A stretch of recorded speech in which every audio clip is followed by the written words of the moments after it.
Departamenti Amerikan i Shtetit pritet të pezullojë përpunimin e aplikimeve për viza për qytetarë nga rreth 75 shtete, përfshirë edhe Maqedoninë e Veriut, duke filluar nga 21 janari 2026. Masa është pjesë e një rishikimi më të gjerë të procedurave që lidhen me kriterin e ashtu quajtur public charge. Ministri i punëve të jashtme të Maqedonisë së Veriut, Timço Muçunski, sqaroi se ky vendim është një pauzë për procedurat që lidhen me vizat e emigrantëve dhe se vendimi i SBA-s nuk do të thotë fundi i vizave turistike, vizave studentore dhe programit Puno dhe udhëto.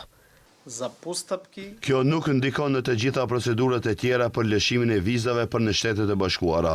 Nëse jeni biznesmen, do të jeni të lirë të aplikoni për vizë. Nëse jeni student që dëshiron të studiojë në Shtetet e Bashkuara, kjo do të thotë se nuk ka asnjë pengesë për ju. Nëse dëshironi të udhëtoni si turist, Kupa botërore në futboll do të mbahet në Shtetet e Bashkuara, do të jeni gjithashtu në gjendje të udhëtoni si turist.